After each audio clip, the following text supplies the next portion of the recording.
Buenas tardes a todos. Es un placer participar y tenerles con nosotros en la 15ª cumbre anual del Encuentro Mundial de Ciudades de Conocimiento, KCWS. Seré el moderador de este panel. Mi nombre es Myron Dalla Santa de Carvalho. Soy estudiante de doctorado en gestión en la línea de innovación y competitividad en el corte de las ciudades inteligentes.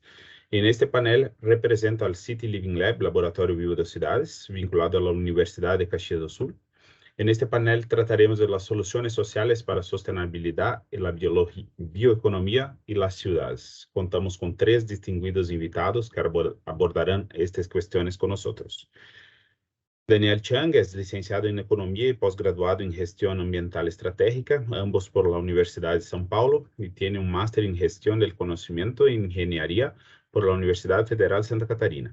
Chang es autor de importantes artículos y ha trabajado en el Gobierno Federal de Brasil durante 13 años, desempeñando el cargo de coordinador de programas de proyectos de bioeconomía en el Ministerio de la Ciencia, Tecnología e Innovación, donde coordinó iniciativas relacionadas con la economía circular, las cadenas de valor de la bioeconomía, la seguridad hídrico-energética alimentaria, los laboratorios biourbanos, entre otros.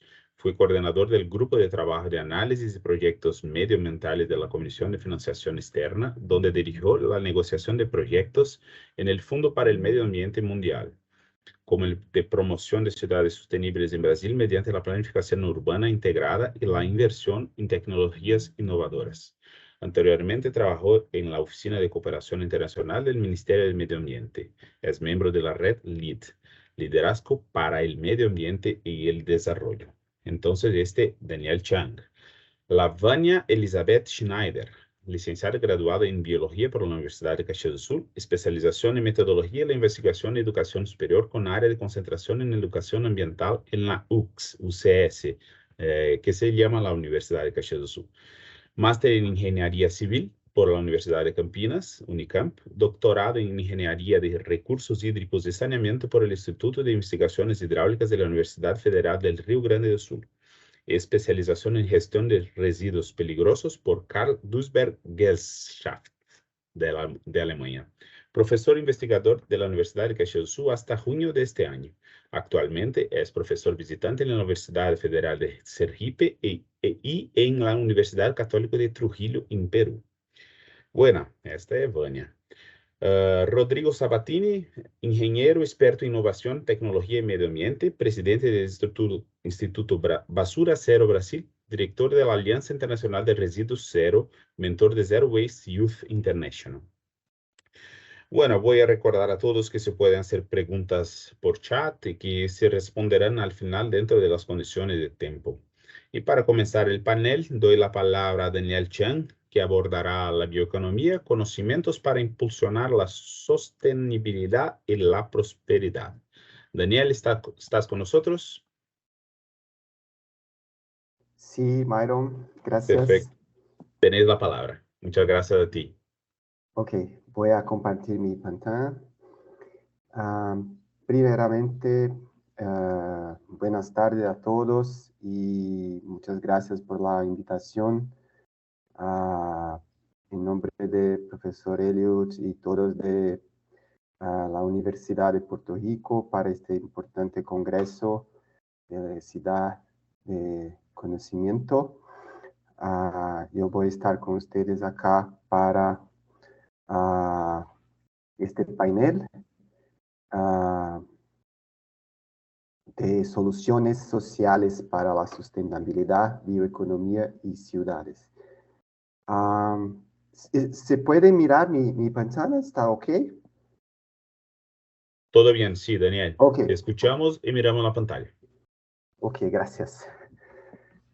Bien, hoy voy a compartir con ustedes un poco de la bioeconomía y cómo este conocimiento se puede impulsionar la sostenibilidad y prosperidad, especialmente de los países de América Latina y Caribe. Bien, estamos en un momento del planeta que no sabemos lo más, el cambio, las condiciones no solo ambientales, pero sociales, económicas y de salud. Nos está un tiempo de mucha incerteza.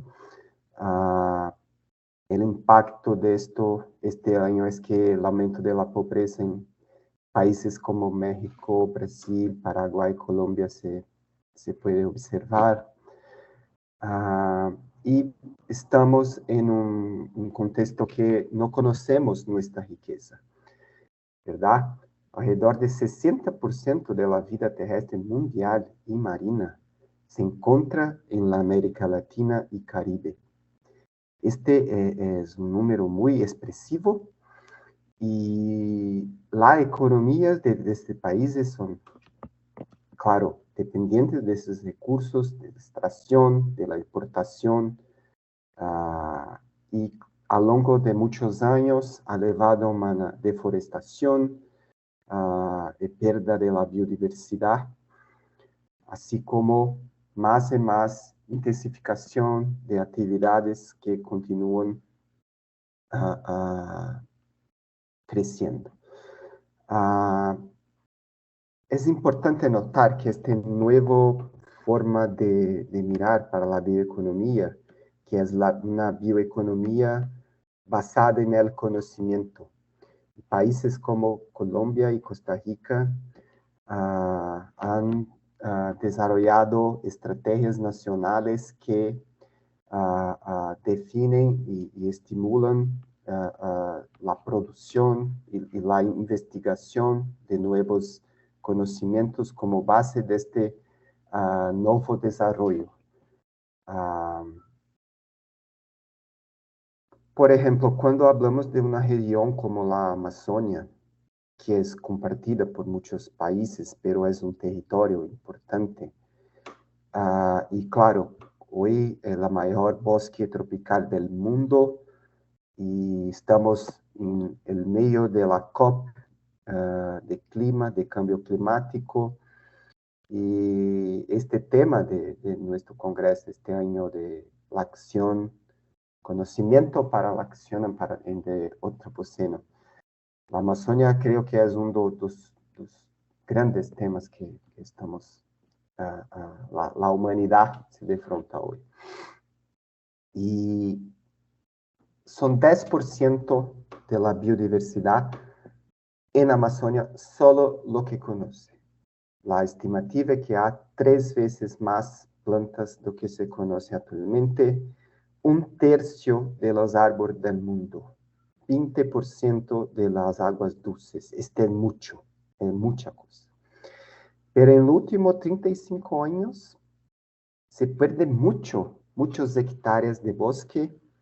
Brasil, mucho, Colombia también, y no se pierde solo la cobertura vegetal, se pierde el conocimiento, el potencial de descubrir un nuevo material, un nuevo recurso biológico que puede tener un impacto grande en la sociedad. Además, también lo pierde los servicios ecosistémicos, los servicios ambientales, que esto ya se tiene una valoración, una estimativa también. En facto, hoy, Amazonia tiene algunos puntos que son focos de calor. Entonces, es un proceso muy difícil que lo pasa hoy.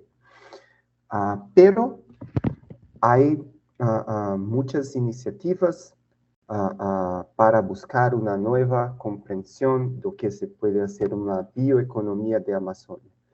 Una economía que es basada en el conocimiento, en que hay diversidad, la gente, los pueblos locales se pueden también desarrollar, ¿verdad? Por ejemplo, en el estado de Pará, en Brasil, solo en 2019 la sociobiodiversidad ha generado más de $1 billón y 224,000 puestos de trabajo. Este es un esfuerzo para intentar traer números, traer una estimativa más clara de cuánto este potencial se puede generar. Y también, mucho importante, que es la agregación de valor agregado en la bioeconomía de conocimiento. No es más una economía que es basada en commodities, la exportación de commodities, más sí la producción, la verticalización, pero con bases sostenibles.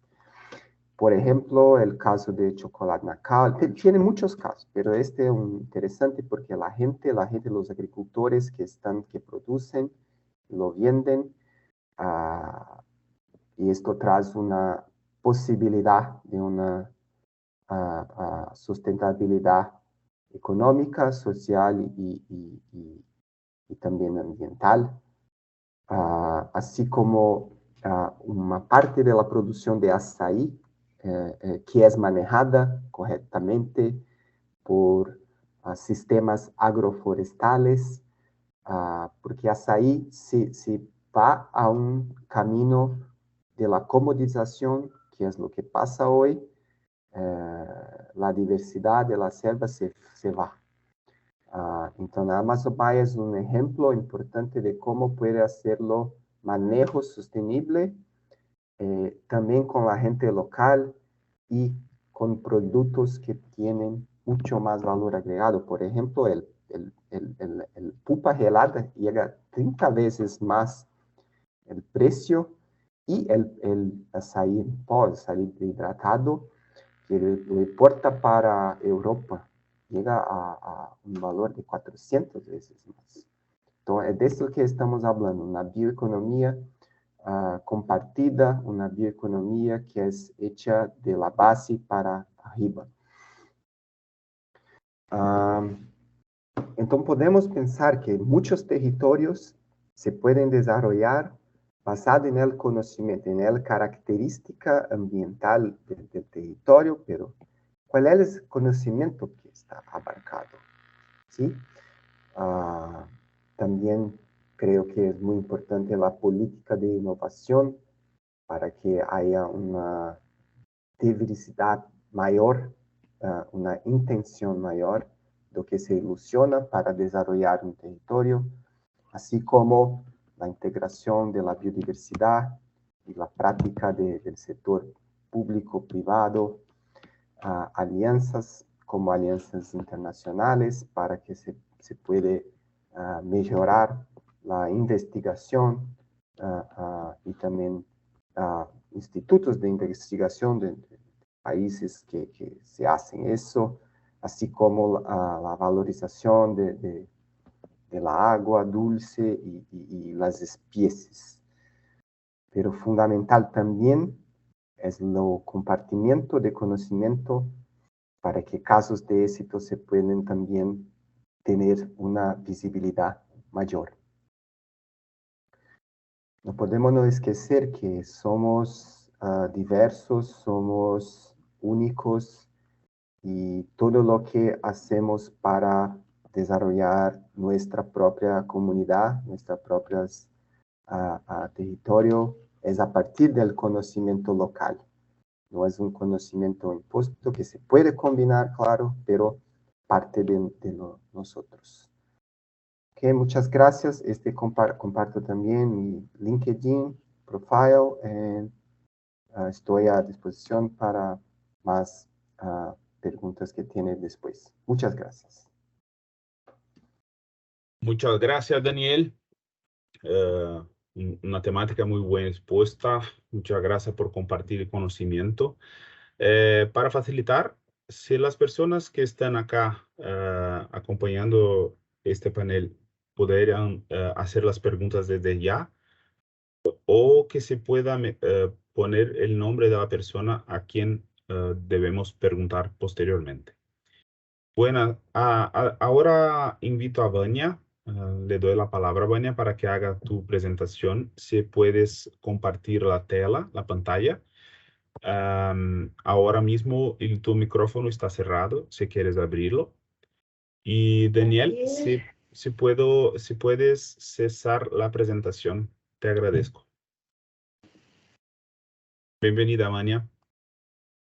Gracias primeramente por la invitación. por poder estar aquí compartiendo un poco de una discusión que para mí es de suma importancia, quizá la más importante en se tratando de sustentabilidad planetaria y de un futuro que se nos acerca y que puede ser lo que nos pondrá en gran riesgo, principalmente si consideramos en cómo se sustenta nuestra economía. ¿Puedes pasar, por favor? ¿Puedes seguir? Bueno, entonces el tema que yo escogí para tratar aquí es integrar, en verdad, varios temas, pero que son solamente uno, dependiendo del punto de vista que se aplique, o sea, la agua, el saneamiento, la salud y los desafíos para la sustentabilidad planetaria. Hay cosas que no están diseminadas, digamos así, en cuanto a conocimientos para las personas en todo el mundo, que es la cuestión de la agua. O sea, tenemos una visión de que la agua está ahí en gran cantidad disponible para todos, pero ¿será que es esto mismo? ¿De dónde viene esta agua? ¿Para dónde se va? ¿Será que está distribuida uniformemente en todas las partes del mundo? ¿Cuánta agua hay en los océanos o en la tierra? ¿Qué importancia tiene para los seres vivos? ¿Qué tan importante es para los humanos? ¿Qué tan importante es para la economía, para el sistema que tenemos de sustentabilidad planetaria? ¿Qué tiene a ver todo esto con el saneamiento y con la salud? Y también tenemos una crisis silenciosa. Sí, hay una crisis, hay riesgo de escasez en el planeta. ¿Y cómo se integra todo esto? O sea, es bastante amplio, pero yo voy a intentar hacer un recorrido conectando todas esas cosas a ver si alcanzamos a comprender. Cuando pensamos que vivimos en un planeta agua, esto no necesariamente es una verdad. O sea, tenemos sí una gran cantidad de agua en el planeta, pero la cuestión es, ¿dónde está esa agua? ¿En qué condiciones esta agua se encuentra? ¿Puedes pasar? Pásalo, Daniel. La primera cosa que tenemos que comprender es que la agua circula por el planeta. O sea, cuando pensamos en grandes cantidades de agua, miramos al océano. Pero la agua de que necesitamos es la agua que nos llega hasta el territorio, hasta el continente. Son las aguas dulces. Y esta disponibilidad de agua continental depende fundamentalmente de la forma como esta agua circula en el planeta. Y para que esto se pase, necesitamos también comprender las cuestiones climáticas. ¿Puede pasar, Daniel, por favor? Entonces, aquí nos detenemos un poco más. Miren, cuando pensamos que sí, vivimos en un planeta agua, sí, estamos ahí con 97 poco más por ciento de agua en los mares, en los océanos, o sea, la agua salada. O sea, no es una agua que está directamente disponible para los humanos y para las poblaciones terrestres. Lo que tenemos disponible es solamente 2.5 de lo que llamamos de agua dulce. Pero también cuando miramos a esta agua dulce, casi que 70% de esta agua tampoco está directamente disponible. Esta agua, 70% prácticamente está en la forma de hielo, en las calotas polares, en los polos antártico y ártico, en las nieves permanentes en las montañas. O sea, no está ahí a nuestra disposición. Y luego miramos entonces a los 30% aproximadamente de las aguas dulces en la forma líquida. Bueno, ¿y dónde está entonces esta agua líquida de que necesitamos, de que el planeta, como todas las poblaciones humanas, la agricultura, todas las actividades dependen? Opa, entonces aquí estamos con 96% de esta agua está en la condición de agua subterránea, o sea, tampoco está directamente disponible. Nos resta entonces de estos 2.5%, solamente cerca de 4% que sí estaría disponible entonces en forma de ríos, lagos, básicamente el agua que está entonces en la superficie, sumándose a algo que está en la atmósfera. O sea, lo que efectivamente tenemos sobre el percentual total de agua en el planeta disponible para nuestras actividades, si desconsiderarmos la agua subterránea, es 0.006%. Seguimos. Daniel, puedes cambiar.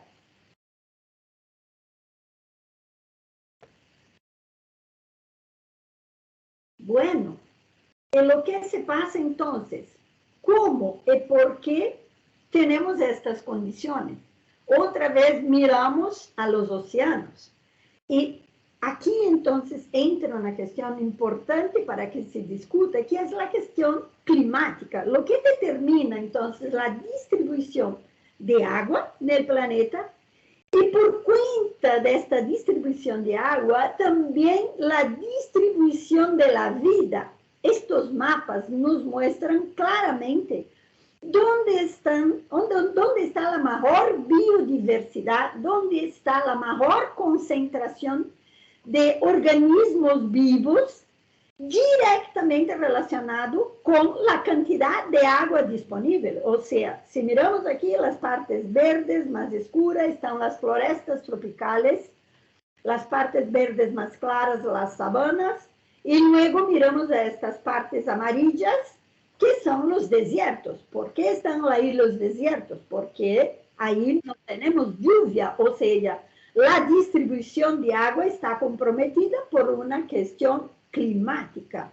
que no se trata solamente del calentamiento, del calor que llega hasta la tierra y que hace con que el agua se evapore y luego sea transportada por las corrientes de aire hasta los territorios terrestres, pero también tenemos que considerar este efecto de la luminosidad y del calor sobre las corrientes marinas. Si miramos aquí, ¿por qué tenemos un desierto en el Sahara? Porque aquí tenemos una corriente fría, que es la corriente de las Canarias, que impide que las masas de aire húmedo adentren al continente africano y aquí se tenga lluvia. O sea, si no se tiene lluvia, no se tiene vida en abundancia, como vemos aquí en las partes verdes, y lo mismo se podría decir acerca de los desiertos costeros aquí en América, que están directamente relacionados a la corriente de Humboldt. ¿Y por qué esto todo es importante? Cuando tratamos de pensar en acalentamiento global, en cambios climáticos, esta situación, particularmente de las corrientes marinas, se pueden cambiar a tal punto que podríamos llegar a una extinción en masa. Porque piensen que prácticamente más de 95% del agua dulce está en la forma de hielo, pero si se acalienta esta agua que está en forma de hielo, se derrete y se va a ¿dónde? Se va a los océanos. Y si se va a los océanos, cambia tanto la densidad de la agua cuanto altera las condiciones de estas corrientes marítimas, haciendo con que todo este sistema que hoy día condiciona las condiciones climáticas planetarias se rompa. Y luego tendríamos ahí entonces una catástrofe sin precedentes en se tratando de la existencia humana sobre la Tierra. Ya se puede hablar de eventos antiguos en que prácticamente 90% de toda la vida en la Tierra se perdió, y en este caso estamos hablando de perder la vida oceánica, que es el mejor la mejor tragedia que podría asolar sobre el planeta sería este efecto de la parada de la corriente termoalina en los océanos. Bueno, puede pasar. Y aquí llegamos entonces para comprender por qué la agua es tan importante. La agua es el solvente universal, químicamente hablando de ella, básicamente todo lo que nos compreendemos como vida, comprendemos como agua, prácticamente en torno de 65 a 70% de la composición de los seres vivos es agua. Y nos pase adiante, Daniel. Y otra cosa que tenemos que comprender, así que se pase la transparencia, es que la vida se originó en la agua. O sea, nosotros somos agua. Si se mira aquí a la estructura de una célula, que es la unidad morfofisiológica de los seres vivos, se puede ver que en verdad nosotros somos agua. Tenemos membranas aquí, pero aquí dentro está una cosa llamada citoplasma, que luego lo vemos como plasma sanguíneo, y que por ahí se da la distribución de todos los elementos necesarios a la sustentabilidad celular. Y luego, si miramos aquí a la estructura de la mayor parte de los seres vivos, aquí percebemos entonces este percentual que les decía de más de 60% de la composición como siendo agua. O sea, la vida no es posible, no existe sin la agua. Las actividades humanas, sean de creación vegetal, sean de creación animal, sea para todas las actividades humanas, son intrínsecamente dependientes de la agua, pero principalmente en se tratando del principio vital, o sea, no hay vida, no hay agua, no hay vida. Y luego, seguimos, Daniel. Cuando miramos entonces a la distribución y disponibilidad de los recursos hídricos en el planeta, percibimos entonces que esta distribución no es igual, o sea, no hay una cantidad igual de agua en todo el planeta. Y ya podemos mirar dónde están las situaciones más críticas, donde ya se observan, o tal vez siempre se observó y hoy día se observa más, justamente por las cuestiones económicas de producción, principalmente agrícola y pecuaria, que miramos aquí a muchos países y principalmente la China y la India aquí, considerando también el norte de África y ya buena parte también de Centroamérica, donde las condiciones ya son críticas de disponibilidad de agua. ¿Puede pasar, Daniel, por favor?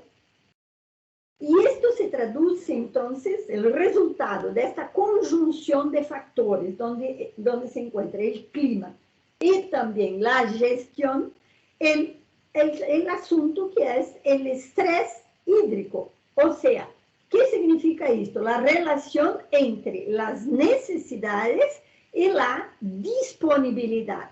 O sea, ¿qué son las necesidades? Es toda la agua que necesitamos para mantener nuestra economía funcionando tal cual la conocemos, mantener las condiciones de salud y condiciones de subsistencia, de sobrevivencia de la humanidad. Y donde vemos ya, entonces, este estrés se manifestando. Otra vez lo vemos aquí en los países, justamente en los países que tienen la mejor población, que son justamente los países que están en desarrollo, como que tienen la mayor industria, que tienen la mayor concentración de población humana, y por cuenta de eso también tienen la mayor necesidad de producción de alimentos. Y si miramos aquí a América Latina, ya tenemos también indicios, no solamente en América Latina, mas América como un todo, indicios de estrés hídrico fuerte, ¿no? En función justamente de las necesidades y la disponibilidad. O sea, cuando miramos aquí América Latina y Caribe, tenemos 41% de todos los recursos hídricos disponibles en el mundo y solamente 15% de la población mundial. Pero hay que tener en cuenta que la gestión Una vez que no estemos atentos a esto podría también se tornar un gran problema en el futuro. Puede pasar, Daniel, por favor. Y ahorita llegamos entonces a dónde la agua es necesaria. O sea, cuánto efectivamente nosotros necesitamos de agua para nuestra sobrevivencia.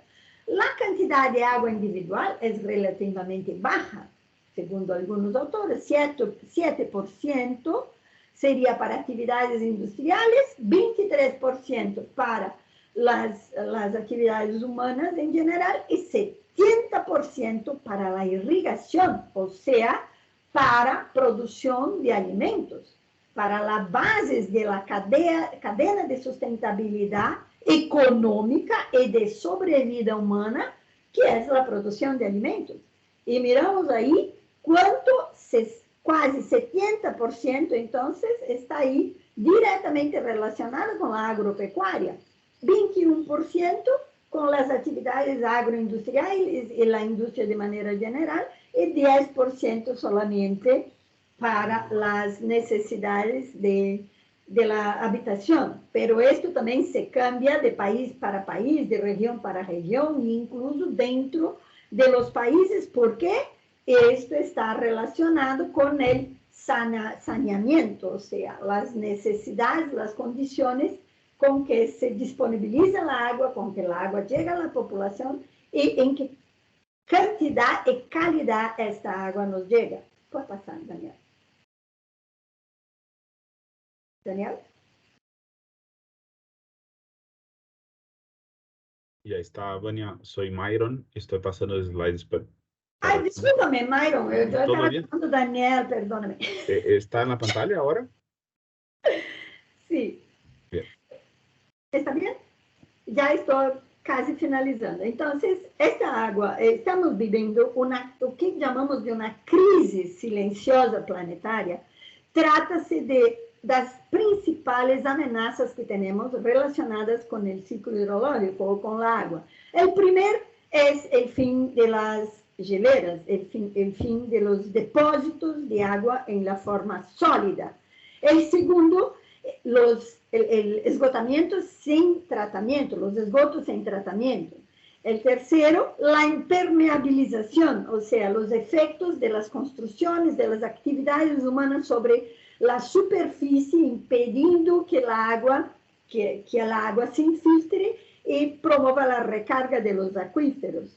Y por otro también, el final de los acuíferos, porque estamos sacando primariamente las aguas subterráneas, sin atención a las aguas superficiales en primer punto, y sin conocer la disponibilidad efectiva de estos acuíferos.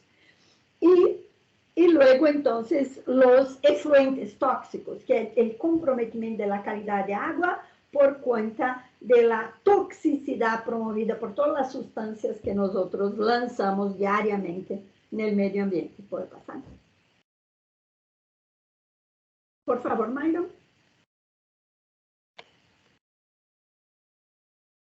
Ya está, Vania.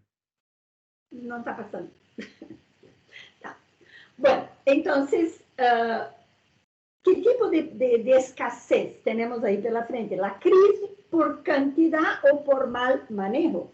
Tenemos aquí el caso típico de los Estados Unidos, del río Mississippi, que ya llega al océano prácticamente sin agua. Lo que debería ser el delta del río está se tornando prácticamente un desierto, porque las aguas están se quedando ¿a dónde? Están se quedando a montante, donde está la agricultura, particularmente en la región de California. O sea, esta es una crisis por mal manejo.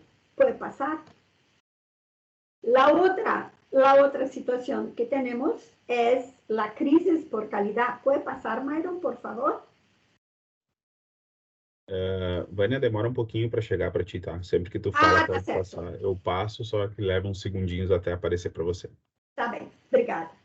La crisis por calidad y también mala gestión o uso. Entonces, aquí, por cierto, vemos situaciones muy críticas, otra vez relacionadas con estos países donde está la mejor población y donde está la mejor demanda por agua del planeta. Pero esto se pasa en torno de nosotros. Tal vez no veamos tan claramente situaciones tan drásticas, pero estas situaciones están allí. Basta mirarnos alrededor con mayor o menor gravedad en uno u otro lugar, pero ahí está. ¿Puede pasar, por favor, Mara? Y luego, entonces, la crisis por escasez propiamente dicha, o sea, los cambios climáticos, ¿no? Y ya lo observamos, los cambios que estamos observando de que la agua cae con mayor cantidad, con grande intensidad, causando grandes desastres ambientales, y por otro lado, los desastres por escasez, por falta de agua, y con estos escenarios que miramos aquí. Bueno, ¿puede pasar, Mara? Y luego llegamos entonces a la cuestión de la calidad de agua. O sea, tenemos un problema relacionado, un estrés hídrico provocado por escasez y un estrés hídrico provocado por calidad, porque muchas veces entonces tenemos la agua está ahí, pero las condiciones de calidad nos impiden de utilizar estas aguas directamente, sino con la utilización de tecnologías que cada vez nos exigirán más por cuenta del tipo de tecnología, del tipo de contaminación que ahí está. Los sistemas convencionales de tratamiento de agua solamente dan cuenta de la contaminación biológica, pero no dan cuenta de la contaminación química. Esto significa que las aguas que nos llegan, la misma contaminación que descartamos para los ríos, luego nos vuelven a nosotros por cuenta de los sistemas de tratamiento que no son seguramente eficientes para retirar la contaminación química. Puede pasar, Maya. Entonces, cuando miramos a este escenario, es importante comprender que la agua es lo más esencial para la vida y para la sobrevivencia humana, y de ahí viene el saneamiento. O sea, ¿qué significa el saneamiento? La misma agua que tomamos para servir es la agua que descartamos en pésimas condiciones y luego tenemos que utilizar grandes recursos para tornarla otra vez potable para poder servir a la población. Y el contexto de saneamiento es justamente tornar sano. ¿Y por qué esto? Porque a esto está relacionado justamente los problemas de salud, donde todo esto se junta, o sea, agua, saneamiento y salud. ¿Puede pasar, Myron, por favor? Y es en este contexto donde todo está integrado. Cuando hablamos de saneamiento, hay que tener en cuenta las 4 grandes áreas del saneamiento, o sea, el abastecimiento, o sea, la agua para abastecimiento humano o animal, los residuos sólidos, la drenaje urbana y el agotamiento sanitario. Estos 4 elementos están dentro del saneamiento, pero están íntimamente involucrados porque lo que está por detrás de todo eso es una cosa llamada agua. Y lo que resulta de la falta de esto es una cuestión llamada salud. Puede pasar, María, por favor. Entonces, hay que pensar ahora si hay algún lugar en el planeta donde puedas encontrar todos esos elementos equilibrados. Y aunque se diga, no, hay algunos paraísos por ahí perdidos donde se puede correr para salir de estas condiciones, pero no, les digo que vivimos en una aldea global donde todo lo que se lanza sobre la superficie, todo lo que se pone en el ambiente de alguna forma, retorna para nosotros, principalmente cuando se trata de este recurso llamado agua. ¿Puede pasar, por favor? Y luego, entonces, hay que pensar los desafíos, entonces, para la salud, o sea, malos tiempos vienen ahí al punto en que no tenemos agua en cantidad y en calidad, tenemos que mirar a lo que se sucederá a la salud en el futuro. O sea, la probabilidad de nuevas epidemias, de los virus emergentes, del cáncer directamente relacionado a todas las sustancias tóxicas que están ahí, los trastornos endócrinos, bioquímicos o las malformaciones, los trastornos de desarrollo como el autismo y otros, la inmunodeficiencia, el Alzheimer, el Parkinson, todas estas doenças, todos estes males, podemos de alguma forma relacionar ou atribuir a factores ambientales, ¿sí ou não? A mi punto de vista, todos ellos de alguna forma están relacionados con los desequilibrios ambientales. ¿Puede pasar, por favor? Y entonces, lo que nos resta es refletir. Byron, por favor. Es aún, entonces, para reflexión, porque aquí no se encerra, nada más levantamos cuestiones y más cuestiones y más cuestiones, y cuanto más pensamos, más preguntas nos vienen, es cuánta agua tenemos, y quién tiene esta agua, en qué condiciones esta agua está, cuál es el papel de las políticas públicas en relación a esto, cuál es el papel del gerente público, cuál es el papel del ciudadano, cómo cada cual en diferentes situaciones, en diferentes países, estará cuidando para que possamos definir para dónde vamos, teniendo por cuenta la importancia, la necesidad y la gravedad de tenermos esgotados nuestros recursos hídricos, sea por calidad, sea por cantidad. ¿Puede pasar, por favor? Y era esto, como les dice, entonces, nada más para reflexionar y traer, poner todo en un único ambiente para que pensemos cómo vamos a seguir adelante teniendo como punto de fondo, pano de fondo, la agua. Gracias y me disculpen por el problema de la transmisión. Muchas gracias, Vania. Muchas gracias por compartir el conocimiento.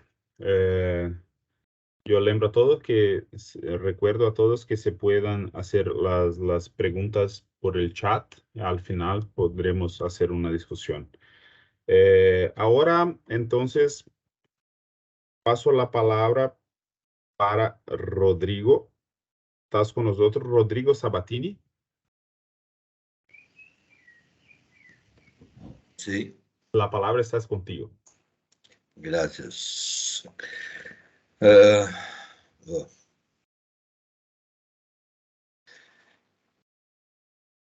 Gracias por invitar-me a participar deste evento. É um prazer e um honor estar com vocês hoje. Como foi apresentado, sou presidente do Instituto Zero Waste Brasil, o Instituto Lixo Zero Brasil, o Instituto Basura Zero Brasil. E por esse trabalho, devo difundir este conceito que significa proponer uma meta que seja ética, econômica, eficiente e visionária, para que as pessoas possam cambiar seu comportamento de forma a evitar desperdícios e vertidos em planeta, e com isto conservando, evitando a contaminação da terra, da água e do ar, do aire, e conservando assim a vida planetária, incluída a nossa.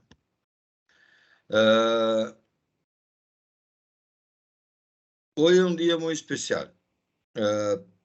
Estou participando de um evento onde discutimos sobre a Amazônia e outros biomas brasileiros em uma conferência internacional que discute cidade de conhecimento e, ao mesmo tempo, que a COP27 em Egito, o presidente eleito do Brasil, Luiz Inácio Lula da Silva, habla sobre o papel da Amazônia e do Brasil em la luta que tendremos que fortalecer para sobreviver ao câmbio climático e ao calentamento global.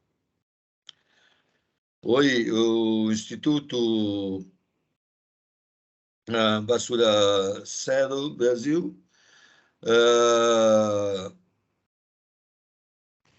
trabalha com a construção trabalha não com a construção, mas apoia ou está inserido na construção de cidades inteligentes e cidades de conhecimento.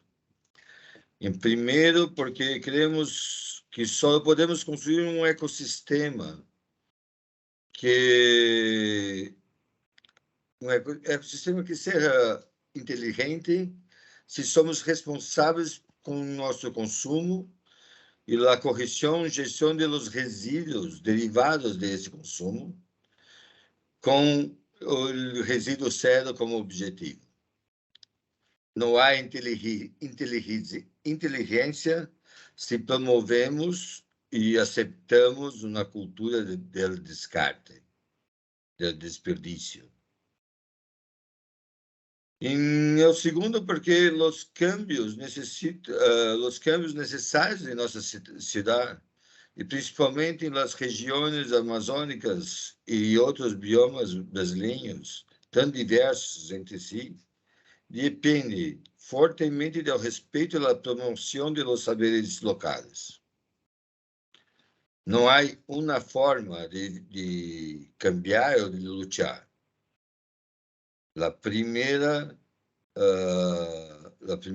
forma é conhecer o problema e depois ver os recursos que temos para locais para esse caminho.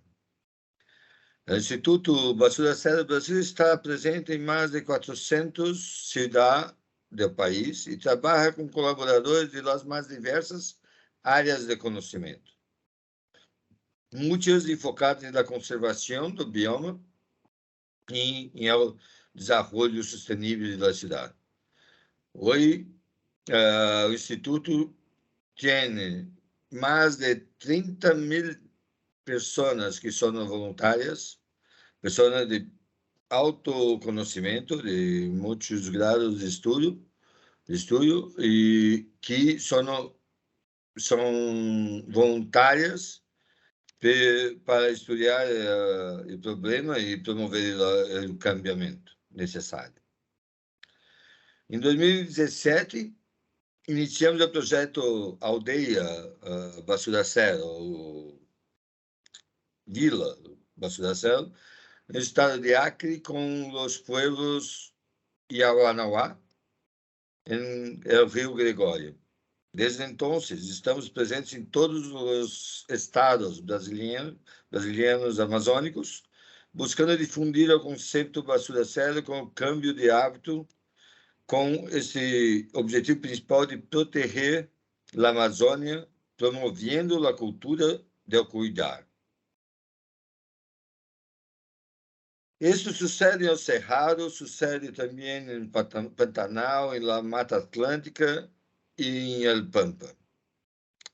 Creemos que os cambios só são possíveis cambiando a atitude dos cidadãos do planeta e exercendo sua autonomia. Isso é muito importante. É baseado em Paulo Freire, na pedagogia da autonomia de Paulo Freire. A contextualização é o estudo de seu entorno, realidade, recursos, cultura, possibilidade de aplicação de conceito. A autonomia empodera o indivíduo e grupos para intervir em seus territórios, através do intercâmbio de saberes e da construção de um futuro comum. Com um futuro comum e cada cidadão sendo autônomo, pode exercer plenamente sua cidadania, actuando sobre o entorno para construir bem para todos. Exemplo de nossa atuação em los pueblos indígenas, para quem a basura é algo ajeno a esse meio, que não é para nós outros, pero, al igual que para eles, tampouco sabemos como enfrentar este problema. O problema da basura na Amazônia é mais complexo, que para eles tudo é novo. Tudo é novo e eles não sabem como tratar o problema. Mas nós outros também não sabemos. Para nós outros, não porque não é estranho, mas porque somos indiferentes.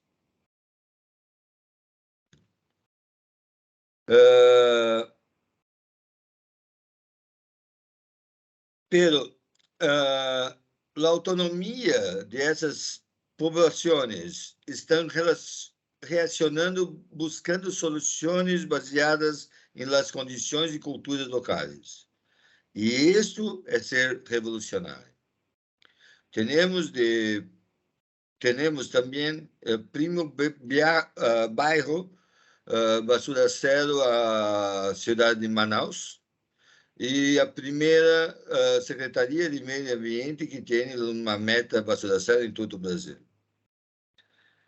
Isto em uma cidade de 3 milhões de habitantes no centro da Amazônia. Manaus é como uma isla no centro da Amazônia. Não se pode fazer nada na Amazônia em menos de 4 horas de voo. Se navegando dias, não? Então, Basura Zero é, portanto, para o Brasil, uma ferramenta de la construção de uma cultura de cuidado. E essa cultura é a que permitirá a proteção e o uso eficiente dos recursos naturais e a proteção dos biomas brasileiros, todos eles de importância planetária. Necessitamos uma verdadeira alfabetização do homem, de todos, para que uma alfabetização ecológica, uma nova alfabetização ecológica do homem, de todos, para que possamos enfrentar os problemas que temos em um futuro cercano, como lo citou hoje o presidente Lula em la COP 27. Em la grande maioria da Amazônia, não contamos com uma estrutura de recolecção e disposição final dos resíduos que produzem. Por lo todo, vá a vertedero ou diretamente aos bosques e rios da região. Assim que hoje, a basura é grande problema para as populações nativas e ribeirinhas que vivem do turismo e da pesca local. Creio que, como são áreas muito remotas, principalmente na Amazônia, a solução passa necessariamente, obrigatoriamente, pelo cambiamento de habitude, do cambiamento de comportamento das pessoas. É isso. Muchas gracias, Rodrigo. Ahora, entonces, abrimos para las preguntas. Tenemos acá algunas ya. Si Daniel está con nosotros, Daniel, ¿podrías comentar más sobre el aprovechamiento del conocimiento tradicional en la Amazonia, Quien está haciendo la pregunta es Javier Carrillo. Hola, Javier. Es un placer tenerte con nosotros acá. Daniel, si puede abrir tu micrófono y responder la pregunta. Muchas gracias. Ok, con mucho gusto que comparto esto con el profesor Carrillo, que es una gran referencia para mí en todos los estudios de desarrollo basado en el conocimiento. Gracias, profesor, por todo tu trabajo, trayectoria y mucha inspiración de esta temática. Creo que, en verdad, hay un mecanismo de acceso y repartición de beneficios, access and benefit sharing from the Biodiversity Convention, pero este mecanismo no es muy eficiente. Los montos pasan por los gobiernos nacionales y es difícil que se llegue a la punta, a la gente local. Entonces, creo que el primer paso es reconocer que este conocimiento, esta cultura, esta praxis está lá. Esto es importante porque no se puede pensar que va a tener una estructura de desarrollo capitalista clásica dentro de la selva. No. Entonces hay una práctica, hay un conocimiento tradicional de una práctica que se puede hacer, por ejemplo, una planta medicinal o una cultura o un manejo de la biodiversidad. Entonces, este valor debe ser reconocido y también que se respete que lo se desarrolla a partir de la base, ¿cierto? Creo que esto, tenemos muchas experiencias exitosas, no solo en Brasil, tenemos en Colombia, Perú, Ecuador, otros países que también, Bolivia, están teniendo algún tipo de suceso con la valorización del conocimiento tradicional. Pero sí, es un gran reto enorme que se hace un nuevo sistema, como un sistema de capitales, profesor, que usted sabe muy bien, donde el valor no es solo el valor económico, porque, mira, hablamos de Amazonia como una entidad holística, ¿verdad? No es solo de chopar una árbol y convierte en capital físico, en capital financiero. Hablamos de otros capitales asociados en conjunto, el todo holístico que tiene un valor agregado mayor. Entonces, pienso que sí, es uno de los grandes desafíos de la humanidad, es la valorización del conocimiento tradicional. Gracias por la pregunta. Muchas gracias, Daniel. Tenemos ahora una pregunta para Vania, si Vania quiere abrir su micrófono y poner su cámara. Samuel Francisco Ferrigo. Hola, Samuel, ¿cómo estás? Qué bueno que estás acá. Hola, Vania, ¿podrías hablar más sobre cómo reducir el desperdicio de agua en el proceso de distribución y saneamiento de agua en general? Aquí en Brasil se pierde cerca de 40% del agua. Sí, uno de los grandes problemas que tenemos en el aspecto de abastecimiento, del saneamiento, del tratamiento, son las pérdidas por distribución. O sea, esto se trata de sistemas antiguos o de sistemas mal implantados, en que 40% en media en Brasil de la agua tratada se pierde por el camino, o sea, no alcanza a los domicilios. Entonces, uno de los más efectivos e importantes, una de las más efectivas e importantes acciones por la cual poderíamos empezar cuando se trata de investimentos en saneamiento es justamente la renovación de las redes de distribución, o la verificación, el acompañamiento, control de las redes de de distribuição para evitar este desperdício, porque aí tu já tuviste todo um gasto com captação, consumo de energia, tratamento, e tudo isso para que quase metade da água que se capta, se trata, não chega definitivamente a los domicílios. Então, este é um de los problemas diretamente relacionados com o saneamento no que tange a la distribuição de água tratada. Perfecto. Bueno, ainda para ti, Francisco Javier Carrillo, nuestro profesor, le pregunta, le parabeniza por la iniciativa, muy informativa la sesión sobre las realidades del agua. Doctora Vania, ¿cuál es el papel de la gobernanza global en este contexto?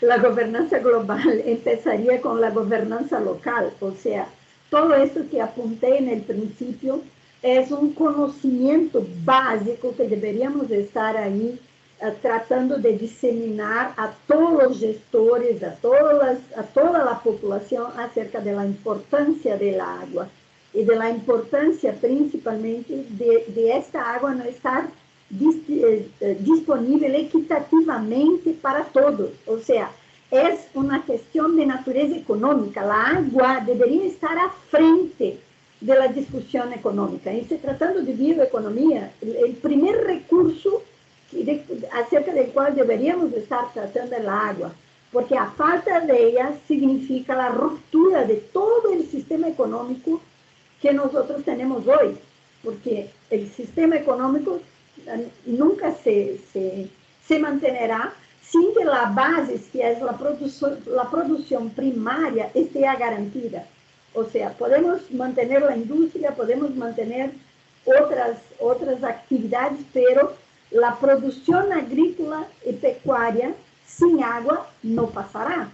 Y si miramos a Brasil, un cambio climático cualquier que se pase aquí, que afecte la producción agropecuaria, nos afectará directamente. O sea, no es solamente la agua para el consumo humano, pero si miras ahí que 70% de esta agua está direccionada para las actividades agro-silvopastoris, ahí está la base del sistema económico. Ahí está si miras a los países en desarrollo, mira a la China, mira a la situación del agua en la India y China principalmente, y también algunos países aquí de América del Sur que ya están, en que ya se percibe ese estrés hídrico, se ve ahí dónde podrá estar el colapso económico del planeta. Perfecto, Vania. Muchas gracias por compartir con nosotros. Doctora Vania, muy interesante el tema. ¿Pudiera elaborar un poco sobre cómo los desequilibrios ambientales incrementan el riesgo de enfermedades como el Alzheimer? Natalie, que nos en verdad, todas las doenças relacionadas con actividad cerebral, y allí se encuentra también uno de los principales responsables, digamos así, las pesquisas hoy día apuntan para el autismo, que está creciendo en grande monta en el planeta. Hoy día ya se habla de 4 personas a cada 10 tendrían algún tipo de disturbio del comportamiento provocado por la toxicidad de las sustancias químicas que lanzamos ahí. Y lo mismo se pasa con una de las causas que se discute para el Parkinson y para el Alzheimer, también son las sustancias químicas, particularmente los agrotóxicos. Perfecto. El profesor Carrillo dice a Rodrigo, gracias por recordarnos la vigencia del pensamiento de Freire en el conocimiento para el antropoceno. Rodrigo, también me gustaría hacerte una pregunta. ¿Cómo que materializas el trabajo del basura cero en Brasil? ¿Cuál actividad puntualmente y objetivamente se hace dentro de la institución? Bom, primeiro, criamos uma coletividade, uma rede muito grande. Com essa rede, tem como base o pensamento de Freire, como eu he dito, a pedagogia da autonomia. A partir da pedagogia da autonomia, eles podem promover discussões sobre a responsabilidade do consumo e como se pode proponer as soluções localmente. No ano passado, essas 30.000 pessoas que são voluntários em nossa rede promoveram mais de 10.000 eventos dos mais diversos. Pode ser proponer ações, proponer campanhas, discussões sobre estilo de vida, discussões mais técnicas para gestores públicos de todo isso, para mais de 500.000 de pessoas. Também advogamos pela basura zero e temos hoje muitas leis municipais e estaduais e também atuamos no Congresso Nacional, buscando leis como leis da agricultura. Primeiro, que se estabeleça uma meta basura zero. Que a cidade estabeleça uma meta basura zero. Depois, atuamos nas escolas, com programas em escolas, programas para governos, com bairros, basura zero, e implementamos. Para isso, temos uma academia basura zero. A academia basura zero forma consulentes basura zero, que implementam o programa em todo o comércio e na indústria. Depois, temos uma certificação basura zero para as indústrias e comércio e toda instituição que desvia do vertedero pelo menos 90%.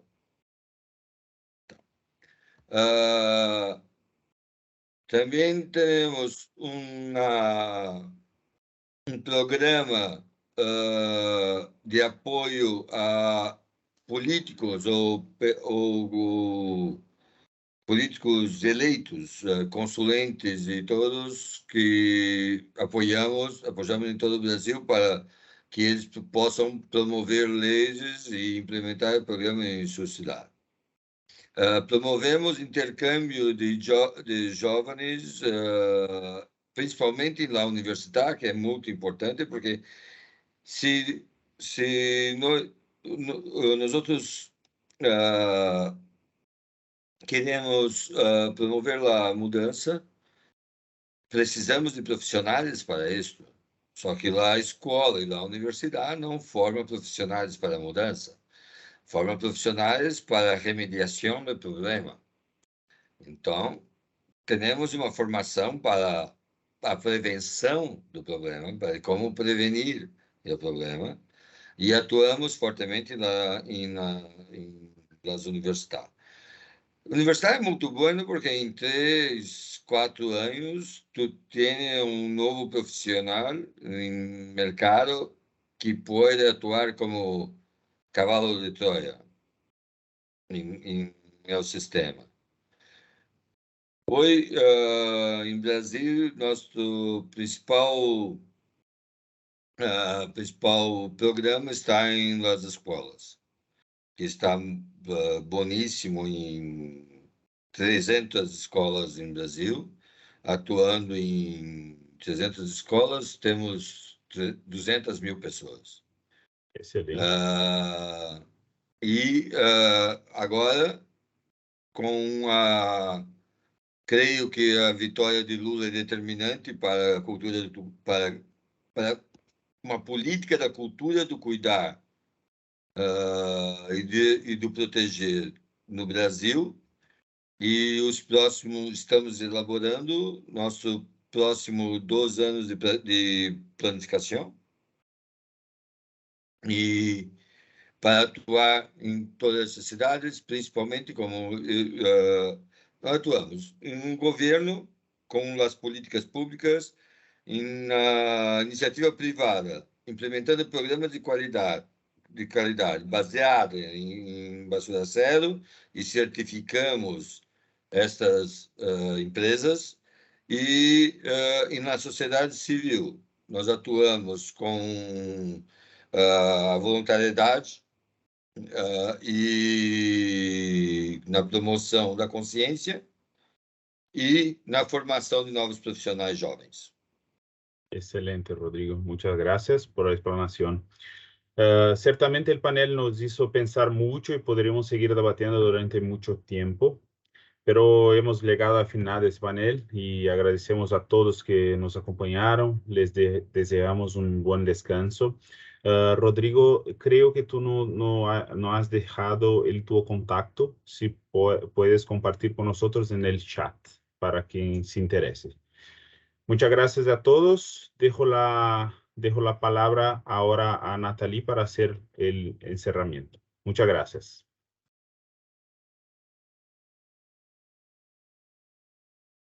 Pues muchas gracias por visitarnos hoy y espero que nos visiten mañana y nos acompañen en los paneles empezando mañana 17 y 18 de noviembre. Nos vemos. Y muchas gracias por la discusión. Gracias, Dr. Shan. Gracias, Rodrigo. Y gracias, Vania. Y muchas gracias, Myron, por hacer esta moderación muy interesante y muy enriquecedora. Muchas gracias. Gracias. Un abrazo a todos. Gracias por todo. Un abrazo. Gracias. Un Buenas abrazo. tardes o buenos días. Chao, chao.